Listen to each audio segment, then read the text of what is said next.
I learned early that money can change how people look at you, but I did not know it could turn love into laughter. My name is David.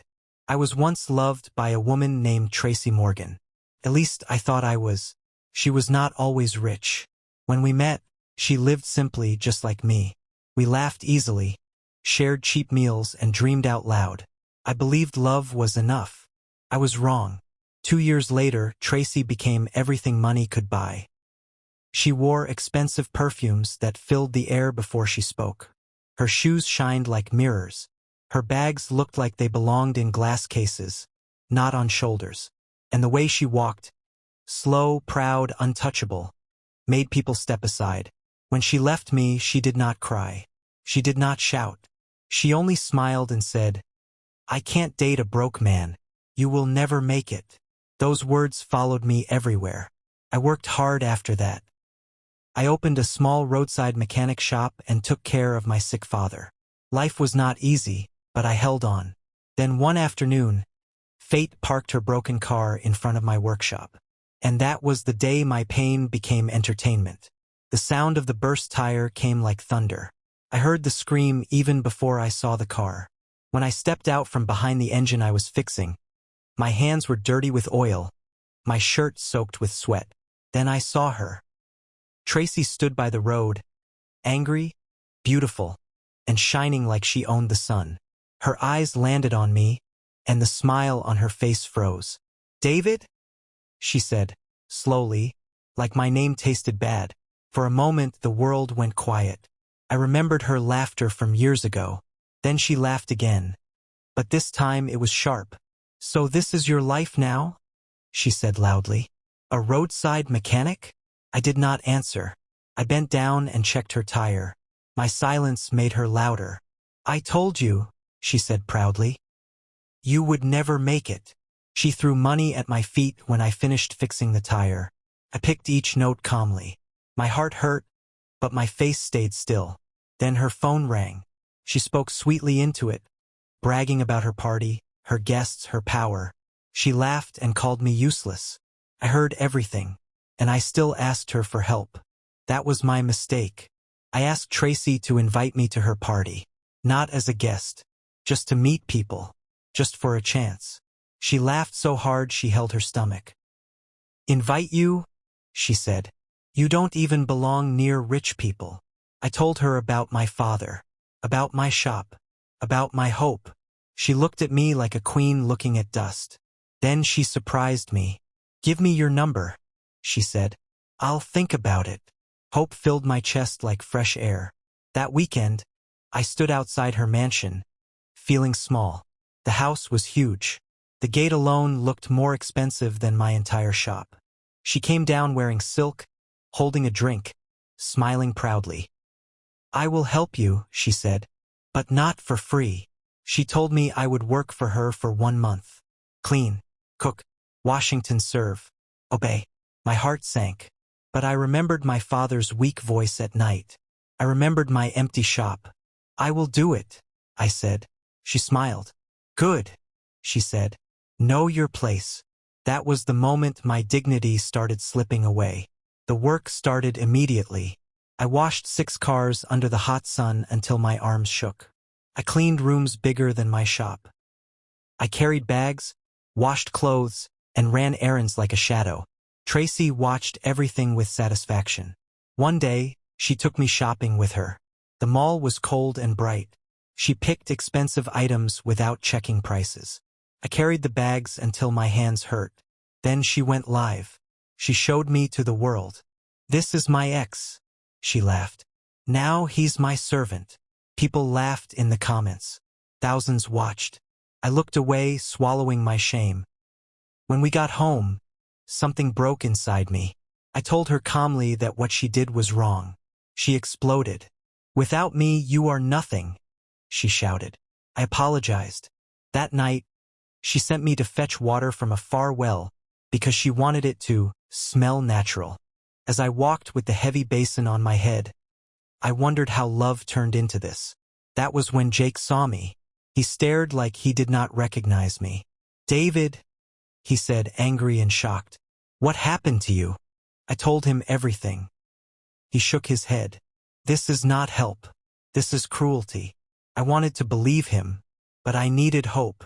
Later that day, Tracy called me excitedly. A powerful car company CEO was coming to her party. My heart skipped. Cars were my life. This is big, she said. Work harder. I nodded. She smiled like a winner. I did not know yet that this party would change everything, and that laughter would soon stop. From that day, Tracy treated me like I was invisible until she needed something. I arrived before sunrise and left after dark. Every task came with insults. Every mistake came with laughter. One morning, she called me into the living room. She sat on the couch scrolling through her phone. David, she said without looking up, you will follow me everywhere now. Rich people must see you serving me. I nodded. That afternoon, she hosted her friends. They sat laughing, drinking, and taking pictures. She ordered me around in front of them like a toy. Bring water. Stand there. Clean that now. One of her friends laughed and asked, Is he your houseboy? Tracy smiled proudly. He's my ex. They all laughed. I stood there, my face burning. I wanted the ground to open. Later that night, I cried quietly in my room. I reminded myself why I was doing this. My father, my shop, my future. The next day, she made me kneel while polishing her shoes. Smile, she said. You look better when you accept your life. I forced a smile. Inside, something hardened. Tracy loved attention more than sleep. Every morning, she checked her phone before brushing her teeth. Likes, comments, followers, those were her oxygen. One evening, she called me outside. David, record me, she said. I held her phone while she posed beside her cars. She spoke about success, power, and money. Then she turned the camera toward me. This is proof, she said. Hard work doesn't matter. Money does. Her followers praised her. Some laughed at me. Others insulted me. That night, Jake called me. Bro, this is going too far, he said. She is destroying you. I told him to give me time. The next morning, Tracy sent me to the market wearing old clothes. She told me to carry her bags through crowded streets. People stared. Some whispered. When I returned, tired and silent, she smiled. Good, she said. You're learning. That night, I dreamed of engines and tools. I dreamed of my shop. I woke up holding on to hope like a thin rope. 1 week later, Tracy invited business people to dinner. She warned me before they arrived. Say nothing unless I ask, she said. I served food quietly. One man noticed my hands. You work with machines? He asked. Before I could answer, Tracy laughed. He's just my servant, she said. The man nodded and looked away. Later, Tracy cornered me. Don't ever speak to my guests, she warned. You'll embarrass me. I nodded. That night, my father called. His voice was weak. David? He said softly. Are you okay? I told him I was fine. Elite. The next day, Tracy announced something new. You will attend my party, she said casually. But not as a guest. My heart dropped. You will work there, she continued. In uniform. I swallowed. Yes, Ma, I said. She smiled, enjoying my silence. The party plans took over everything. Tracy became more demanding, more cruel. She treated me like property. One afternoon, she spilled wine on purpose. Clean it, she ordered. As I wiped the floor, she stepped on my hand. Oops, she laughed. That was the moment anger burned deep in my chest. That evening, Jake came to see me again. This girl will ruin you, he said. Please leave. I shook my head. I'm close, I said. One door is enough. Jake sighed. You're stronger than this, he said. I watched him leave, unsure if he was right. That night, Tracy received another call. She screamed with joy. More important guests were coming. She looked at me. You better not mess this up, she said. I nodded. Inside, I promised myself something. No matter what happened at that party, my life would change. The week before the party felt heavy. Tracy pushed harder. I slept less. My body hurt, but my mind stayed sharp. One morning, while cleaning the garage, I noticed something. One of her cars had engine issues. Serious ones. I fixed it quietly. She never noticed. That day, she went live again. She mocked me. She laughed. The comments were cruel. But something strange happened. Some people defended me. She ended the live quickly. That night, she warned me. "Remember," she said, "you are nothing without me." I looked at her and nodded. "Yes, Ma." But inside, I was no longer broken. I was waiting for the party, waiting for the truth, waiting for the moment laughter would change direction. The party was 3 weeks away, and Tracy turned into a storm. Every day came with new rules, new insults, new tests of how far I could bend. She woke me before sunrise and sent me to wash her cars again. When I finished, she inspected them slowly. "There's dust," she said, pointing to nothing. I washed them again. Later, she invited photographers to the house. She wore a red dress and made me stand behind her like furniture. "Smile," she whispered. "You're lucky to be seen." One photographer asked if I worked with cars. Tracy answered quickly. "He's just help," she said. That word hurt more than servant. That night, my father's condition worsened. The hospital bills scared me. I sat alone and stared at my hands. These hands could fix engines. These hands could build something real. Yet here they were, shaking. I reminded myself of the party, of the guests, of the one chance. I told myself pain was temporary. But deep inside, something else grew. Not anger, focus. A few days later, Tracy hosted another small gathering. Rich laughter filled the house. Music played softly. I served drinks silently. One guest complained about his car breaking down often. My ears caught the details. I knew the problem. I stepped forward before thinking. "I can help," I said softly. The room went quiet. Tracy's eyes burned. "I told you not to speak," she snapped. She apologized to her guests and dragged me into the kitchen. "Are you stupid?" she hissed. "Do you want to ruin everything?" "I was only trying to help," I said. She laughed coldly. "Help?" she said. "Your job is to exist quietly." She sent me outside to stand by the gate for hours. While standing there, I saw something important. One of the guests' cars stalled. Instinct took over. I fixed it quickly. The driver thanked me warmly. Tracy saw it. Her smile faded for a second. That was the first crack. After that night, Tracy watched me closely. Her insults stayed, but her eyes changed. She became careful. She still humiliated me in public, but she avoided letting me near guests too long. One afternoon, she handed me a uniform. "You'll wear this at the party," she said. It was plain, cheap. "You will serve drinks and park cars," she added. "Do not speak unless spoken to." I nodded. That evening, Jake called again. "I heard something," he said. "That CEO coming to the party. He's serious about cars. He notices talent." My heart beat faster. "I know," I said quietly. Jake paused. "David," he said, "don't let fear blind you. Be ready."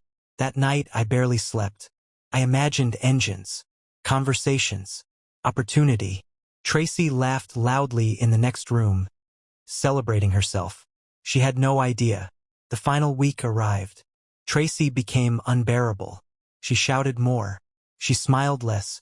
She spilled food and blamed me. She called me useless in front of staff. But I stayed calm. One morning, she tested me again.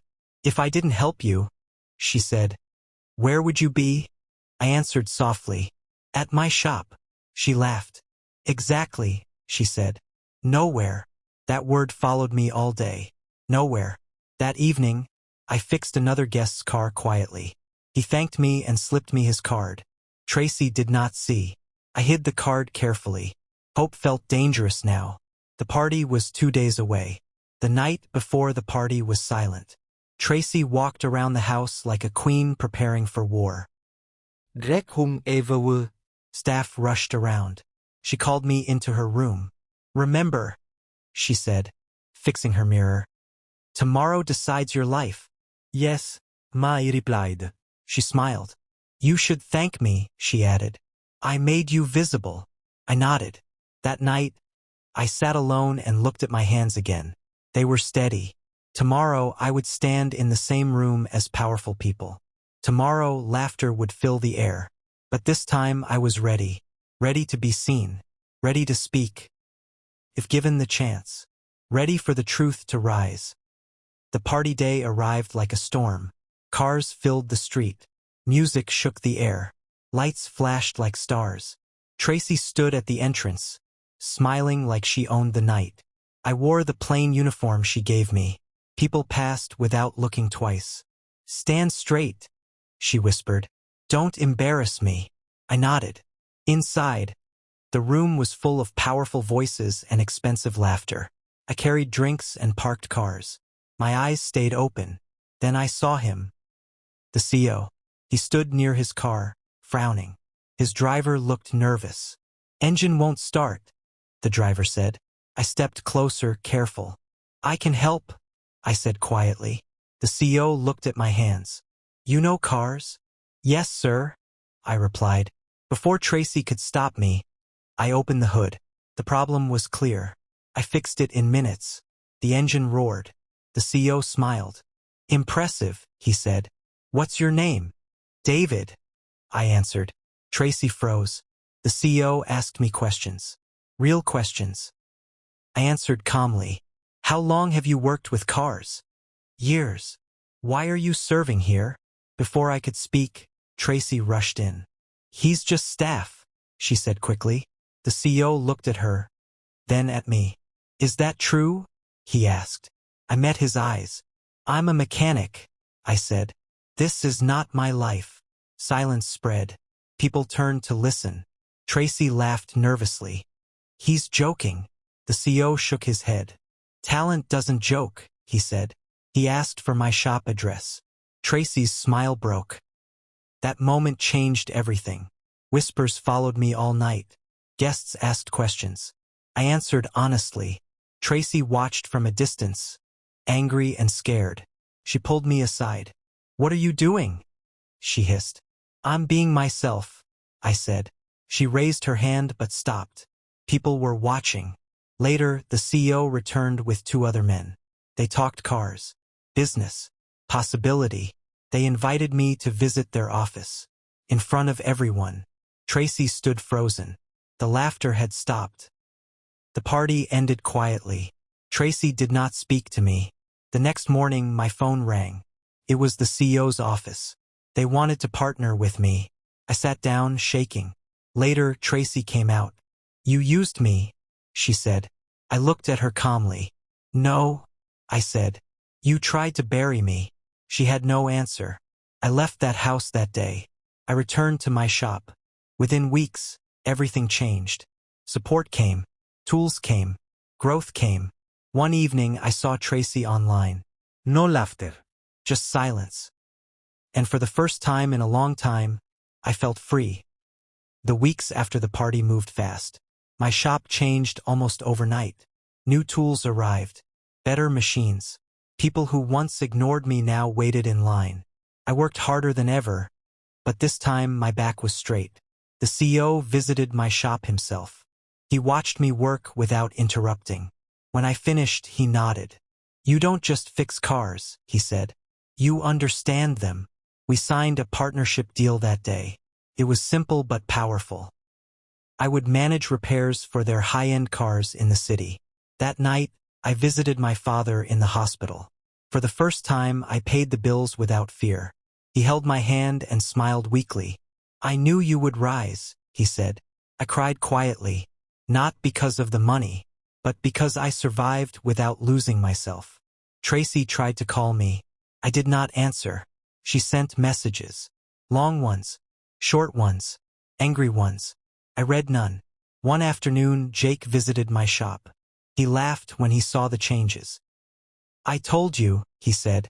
You just needed the right door. I nodded. She opened it by trying to close it, I replied. That evening, I saw Tracy again.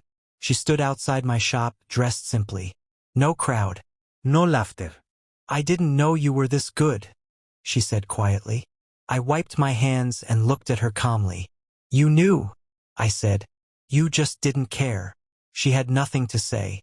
Life settled into a rhythm. Work, growth, peace. I hired young mechanics and trained them. I treated them with respect. I remembered how it felt to be invisible. One day, a customer showed me an old video. It was Tracy's live stream. People in the comments had changed. No laughter. Only questions. Why did you treat him like that? You were wrong. Money didn't save you. I closed the video. I felt no joy, only relief. Months later, my shop expanded. We opened a second location. On opening day, Jake stood beside me. My father sat proudly in front. I spoke briefly. Never let anyone reduce you, I said. Work does not decide your worth. People clapped. That night I slept peacefully. No fear. No scham. Sometimes I think about that day by the roadside. The burst tire, the laughter, the humiliation. Feels far away now. Tracy believed money made her powerful. But power without respect is empty. I learned something better. Patience builds strength. Dignity builds legacy. And no matter how loud laughter is today, truth always has the final word.